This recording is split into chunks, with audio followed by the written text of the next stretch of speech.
Here's your magical marketing tip. Hi there, I'm Christine Collins, and today I'm going to answer a question that I'm asked very often, which is how can I make my content process more sustainable, more easy for me to keep up with? And that is a challenge that I think many entrepreneurs struggle with. And so I wanted to give you 3 easy things that you can implement that will make it easier for you to continuously produce content. And in other videos, I've talked about the importance of consistency in relationship to your audience. And one of the reasons for that is because there are people who will see one thing one time and be ready to work with you, but there are other people who need that long-term relationship with you in order to build that trust. And part of that is in relation to the consistency of content, whether it's your tips, your promos, your appearance in social media, whatever that looks like for your unique business, the ongoing relationship that you have is part of building that trust and that reliability in you. So there are 3 things that you can do to make this easier for yourself. The first one is to create a content library. And it really doesn't matter what kind of a tool or platform or system you use to create that content library. The piece that does matter is that it's easy for you to use. So you don't want to get into something that's very complex or very challenging, or you have to learn a whole new thing how to use it. It can be as simple as an Excel spreadsheet or as complex as a specific tech platform that just really works well for you. I have tried many different things through the years and have settled on a couple of things that work well for me, but what works well for me is not necessarily what's ideal for your business. And just to throw out a few examples, there are things like Asana, there are things like Trello that hold or house your content. We've already talked about Excel or Google Sheets, a simple spreadsheet. There are also things like Infinity. So there are a lot of different ways that you can house content, as well as posting it on a site like WordPress for your blog. So when you have decided the best way for you to house a content library, my suggestion is that what you do is collect up the best pieces of content as you create them. So for example, if I decided that this particular blog was very popular and I saw that there was a lot of engagement, it was ultimately based on a question that was asked, so it's clearly something that is of interest to my audience, then I would want to take this video or this blog and house it inside my content library for it to ultimately be used again at some point in the future. So step 1, content library, platform, design, and system of your choice.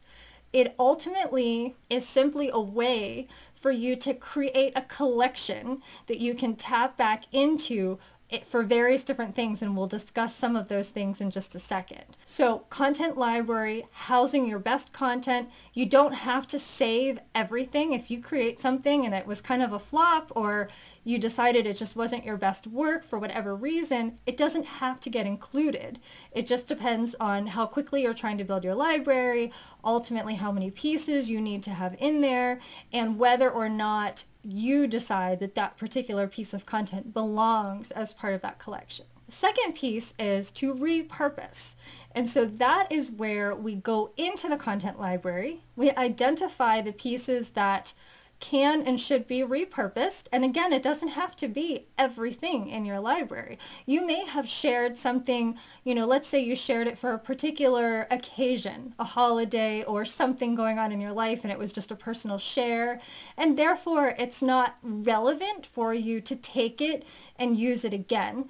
Then you leave that one alone. So we're looking for things that have a consistent message, something that is supporting to your business and that you would like to share again with your audience. When you are looking at the types of things to repurpose, one thing to look out for would be content pillars. So if you have some key themes that you consistently talk about. So for me, I frequently discuss things like hypnosis, talking about the subconscious mind, talking about the neuroscience of how our brains work and how that informs our marketing. That would be an example of a content pillar or theme.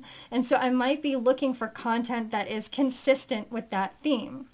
Another example would be talking about things like this, how to make content easier. So if I have something that fits that theme, I may want to use that again.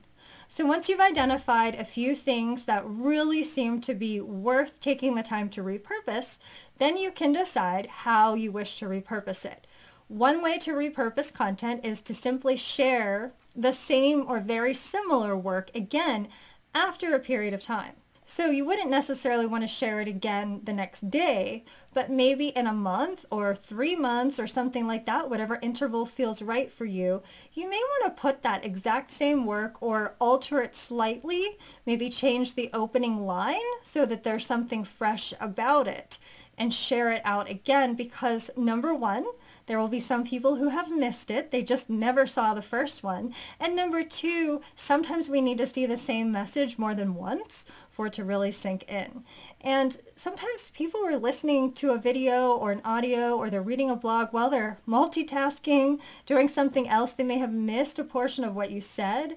So it's always beneficial to share some of the same work again and again until it has the opportunity to reach everybody that really needed to hear that message. And you can also take it and instead of sharing the exact same or similar, you can chop it up into smaller bits. So let's say you had a lengthy blog or a lengthy video or audio or podcast, and there were a few nuggets in there that were really the crux of what you were talking about. Maybe you had 3 bullet points, for example, like I do with this one. You might want to take each of those 3 bullets and turn it into a social media post. So you could take bullet 1 and say, you know, hey, here's a fun fact tip. Hey, did you know, blah, blah, blah.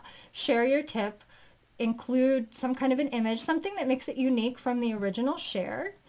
And you can do that with each of the 3 bullets and make 3 separate posts out of that. If you had it as a video, you can also grab the transcript for that video and turn it into something written, and vice versa. If it was a written blog, you can turn that into a video or podcast or an audio because the message is the same, but the delivery and the format is different, and it will reach people that are different. Some people need to hear things, some people need to visually see things or be able to read it. So you have the opportunity there to create new types of content from something that you've already created. And so by taking it and kind of chopping it up and reorganizing it and editing it and turning it into different things, you're ultimately getting a same or similar message out, but in a new way.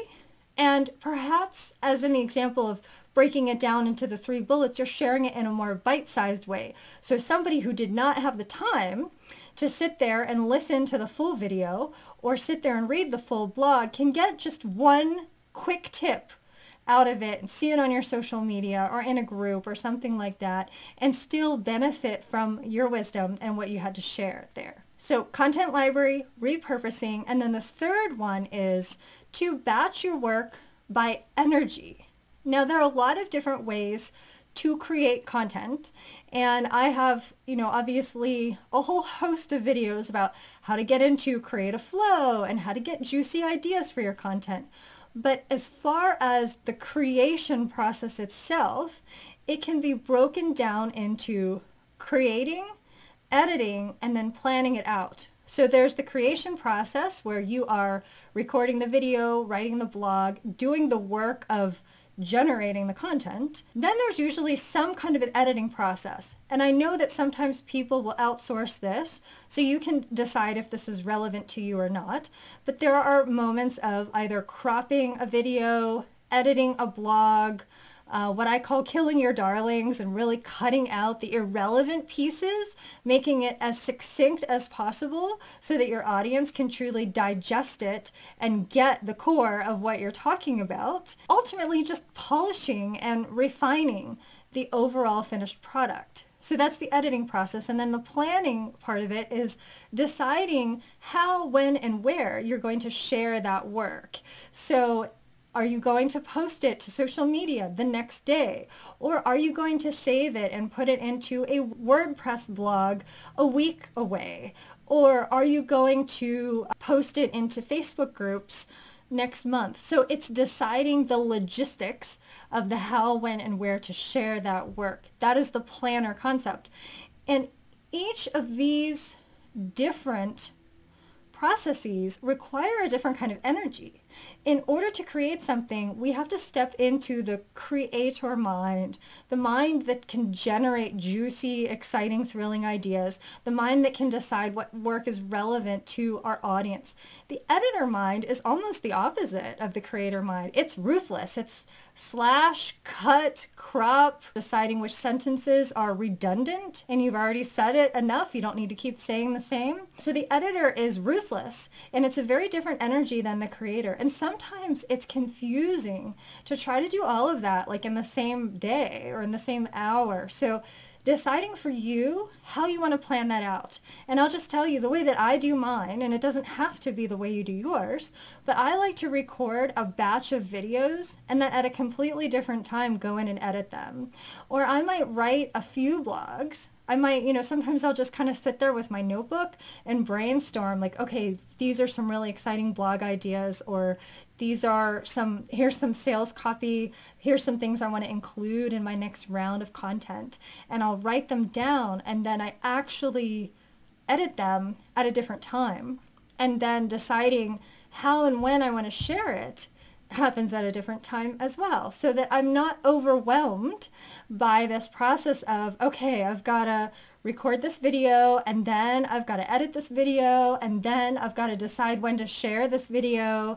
I like to separate it out for myself because the energy that I need to create is different than the energy I need to ruthlessly edit, and the logistical energy that's required in planning strategically out when I would like to share this content, how I would like to share this content, where to share it. So when you batch by energy in that way, you ultimately conserve your energy because you can just kind of conjure up that, okay, I'm in creator now.